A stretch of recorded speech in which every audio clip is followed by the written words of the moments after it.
Un primo squillo di tromba che anticipava la protesta era già arrivato ai primi di maggio alla vernice della 61esima Esposizione Internazionale d'Arte della Biennale di Venezia.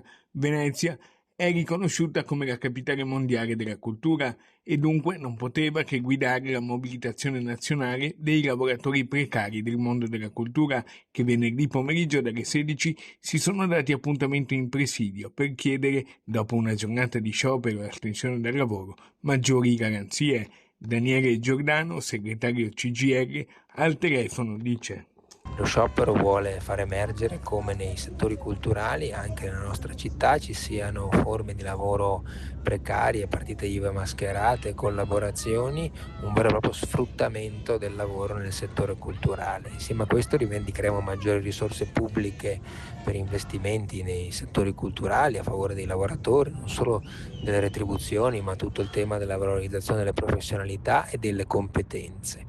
Venezia capofila della mobilitazione, dunque consapevole di quanto la cultura rappresenti in città un indotto economico e abbia un valore anche sociale e aggregativo, ma le richieste sul tavolo sono molte. Chiederemo un reddito discontinuo per tutti quei lavoratori che hanno periodi di inattività e non possono accedere agli ammortizzatori. Per Venezia la cultura può essere una risorsa straordinaria, un'industria alternativa alla monocultura turistica, ma per farlo deve vedere maggiori investimenti e maggiore centralità proprio di chi lavora nei settori culturali. La chiamata a farsi sentire è generale, non solo per i lavoratori, ma per tutti coloro che sostengono le istituzioni culturali cittadine. Presidio alle 16, alle ore 16 davanti alle gallerie dell'Accademia.